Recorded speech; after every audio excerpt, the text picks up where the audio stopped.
called her to be faithful, not to worship any other gods, to be completely faithful to him. And yet, so many times throughout the Old Testament, God calls his wife a whore. She has followed after other gods and committed whoredom.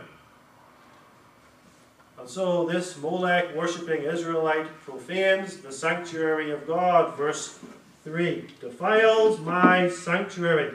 That is, that holy place where God and his people come together in covenant fellowship. As it were, this Israelite who worships Molech brings a rival into the marriage bed of Jehovah, and appears before Jehovah, his hands covered in blood, the blood of those children which Jehovah and the Israelite had together. And now he stands before God to worship God, guilty of this wicked sin. And God threatens to cut him off. Verse 3, and I will set my face against that man, and will cut him off from among his people. God only cuts those off who in some sense belong to the people of God. He does not cut off the Philistines. They do not belong. He does cut off those who are in the sphere of the visible church, those who are circumcised, those who claim to belong to the people of God. He cuts them off. But he only cuts those off who appeared or seemed to belong to the visible church. They seem to belong to the people of God, but by their wickedness they have shown that they are not true friends of Jehovah at all. They are in fact reprobate enemies of God, and they show that by this wicked sin of worshipping Molech. And so God cuts them off. He sets his face against them and destroys them, because this sin is intolerable to God. We see how intolerable it is because God demands for this sin the harshest possible punishment, the death penalty. He shall surely be put to death. Verse 2. The people of the land shall stone him with stones. His death comes about by execution by the entire community, by the entire church.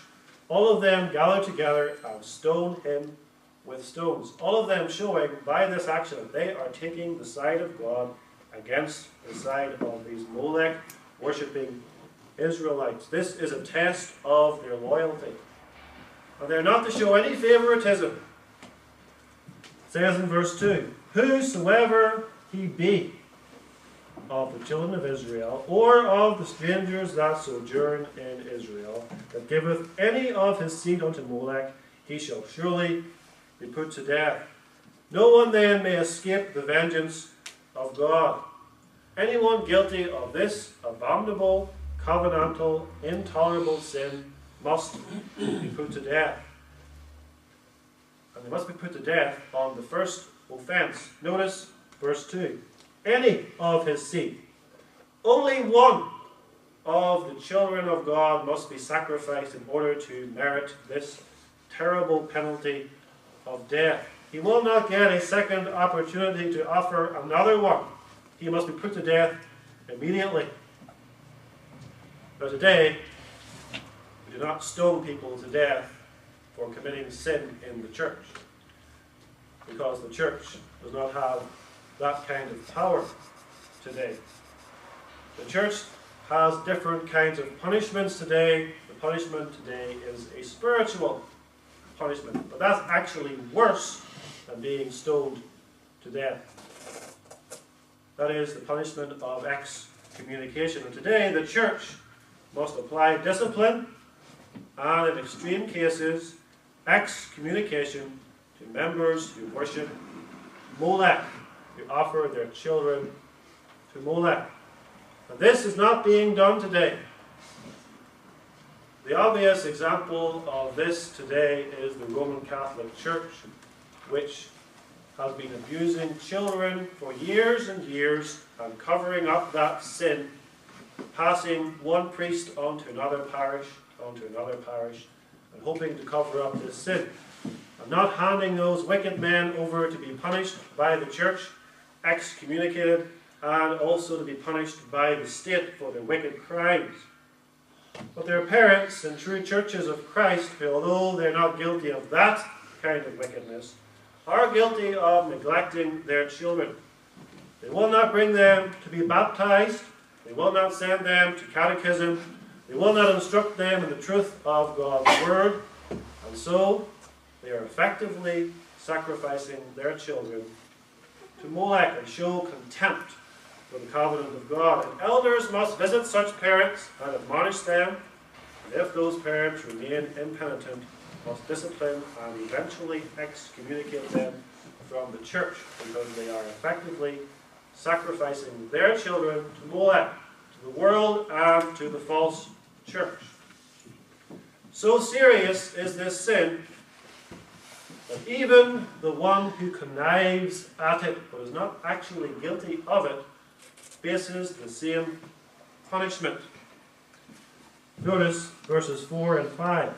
And if the people of the land do any ways hide their eyes from the man, when he giveth of his seed unto Molech, and kill him not, then I will set my face against that man, and against his family, and will cut him off, and all that go a whoring after him, to commit whoredom with Molech from among their people.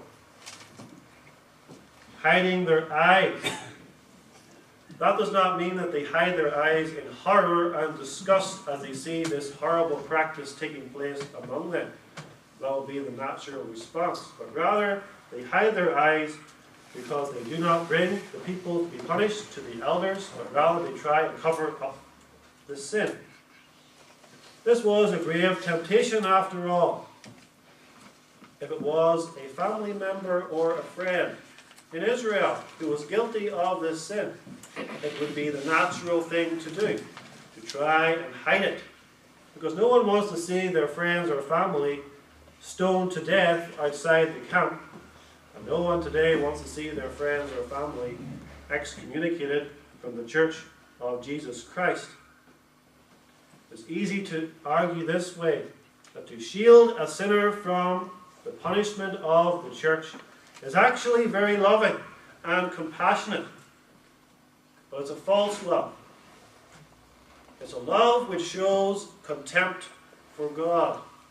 Such a person says, I love my family and I love my friends more than I love God, more than I love the name and honor of God. And besides, not to rebuke your brother in the church for his sin is not love, it's actually hatred. And that's what we read in verse 17 of chapter 19. Thou shalt not hate thy brother in thy heart. How do you show that you do not hate your brother in your heart? Thou shalt in any wise rebuke thy neighbour and not suffer sin upon him.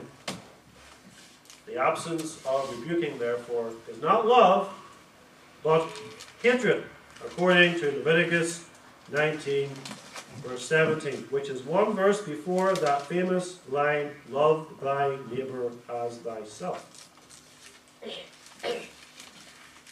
So we are blessed.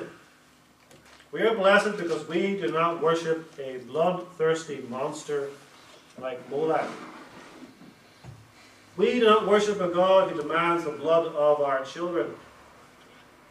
Rather, we worship a God who in his infinite love for us has given us the blood of his only Son, his holy child, Jesus. And therefore we bring our little children to Jesus Christ, the Good Shepherd. And we lay those little children not upon the red-hot arms of Molech, but into the loving and gentle arms of Jesus Christ, the Good Shepherd, knowing that he will care for them and protect them from all of the ungodly influences of this world.